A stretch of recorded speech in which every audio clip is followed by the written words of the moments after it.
Good morning. So I'm getting ready to do some beachy bottoms today, the first part of it, and I decided to prepare my molds. A good way to keep from getting bubbles on the edges of your resin projects is to use this liquid wrench silicone spray. There's other brands, but I just put it in a little plastic container, just spray a little bit in there, dampen your Q-tip, and then go along the edges of your molds. You don't need a lot. I just spread it around evenly, and it does really help to prevent you from getting all those little bubbles. So this one probably doesn't need it because it's not as sharp as a corner, but items that have a sharp corner like these molds here, I tend to get bubbles here and there. And rather than going back and poking them all out, I just treat my molds. Now, of course, before I resin, I wash all my molds, make sure they're clean, blow off any residue, because you don't want anything falling in there and creating a problem. That's just a little tip. You can also spray with alcohol right before pouring, and I've heard that helps too. I haven't tried that one yet. I'll try it today, though.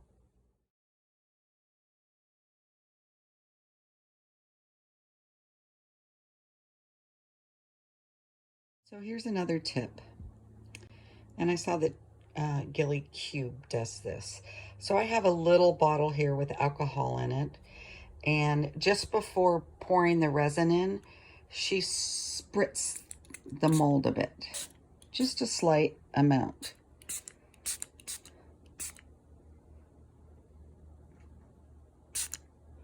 Oh, that seems a lot. But it's alcohol, so it'll come up.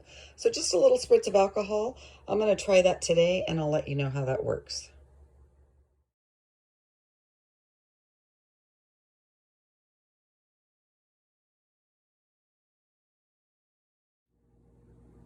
Hello. So the other thing that I use to keep my molds supple is this Cast and Craft mold release conditioner. So when I've used my mold several times, I'll just go through, of course I wash them all the time, but then I just go through and I'll spritz a little bit on there.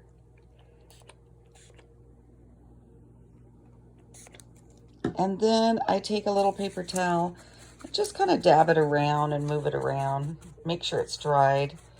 But they say that if your molds are really dried out, to go ahead and put quite a bit of a spritz on it and then let it sit in there and dry. So the directions, of course, are on the box and on the packaging. But that's another thing for your molds to keep them lasting a long time and supple. Hope it helps.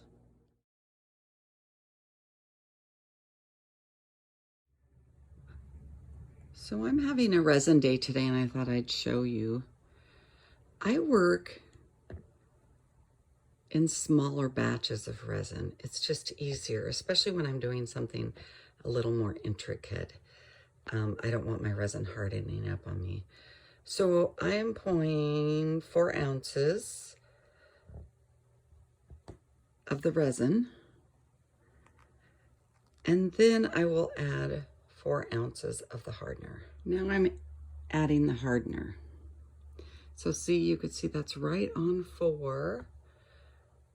And I'll pour the hardener in till it gets up to 8. Now I pour slowly because it does fill up quickly and it kind of has a delayed reaction climbing up the sides.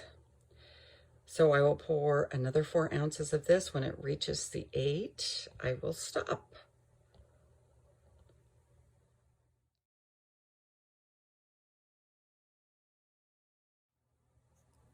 So equal amounts of resin and hardener, half and half. I like to use art resin.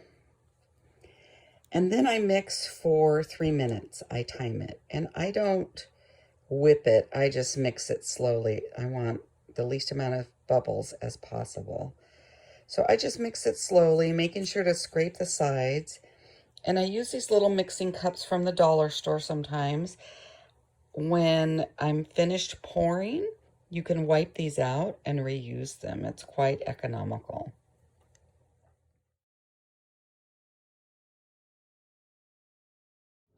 Okay, so I've mixed for 3 minutes, and now I'm going to let it set for 15 so it can start thickening. Because I don't want it too runny, I like to wait till it's a little thicker, especially for the project I'm doing today. I'm mixing with some colors and some sand, and I want it to just be a little thicker. But I tend to always wait about 15 minutes.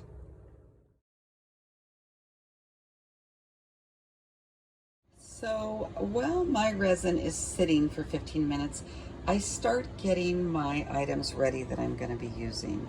So today I'm going to use a little bit of alcohol ink, and I've soaked these. When they sit, they tend to stick to the cap. So I've soaked them, made sure they open quickly because sometimes it's frustrating.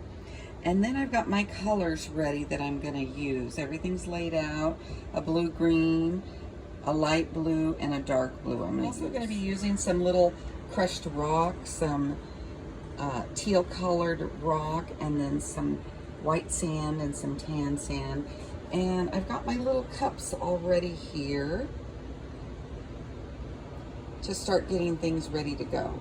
So also when I'm preparing the resin, I have all of my little items in one little vase that I might need. Some little spoons, some brushes, because I'm going to be brushing with the leftover resin a few of these little sugar sea stars. So I brush them. This one's been brushed with leftover resin and ready to place in a little mold here. So I just have everything ready to go. I've got some large brushes. I've got these little items. If I'm making flowers, I use these to drag.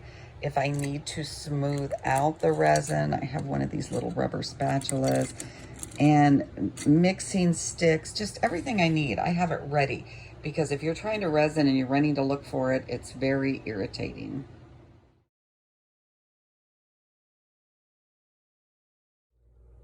So then I start dividing it up into the cups that I need and the amounts I need. I'm gonna just make about a half of a cup of each of these, and I'll mix these up really well.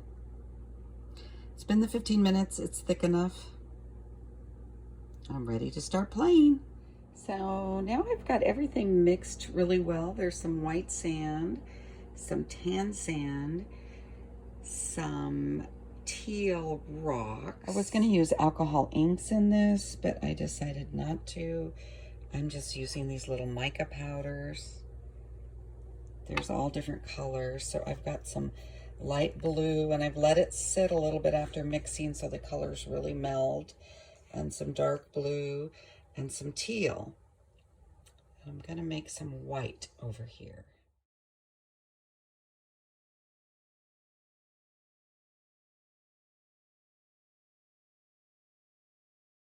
This is what we've been working on today.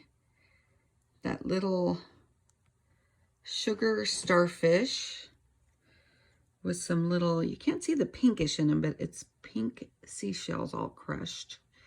That's sitting there drying now. And then with the extra resin I had, I coated that extra starfish so it'll be ready to work on. And then I did several beachy bottoms. I have to do the frothy wave tomorrow, although some of them look like they have a frothy wave. Here's one with a little turtle. Here's a little mold. I had to work on these little fishies in there. And I'm still working on this little bear with the butterflies. Looks like a nice little spring one. So here's some more beachy bottoms. This has tan sand, a couple with tan sand, and a couple with the teal rocks. Looks blue there, but it's more teal. Here's a few more.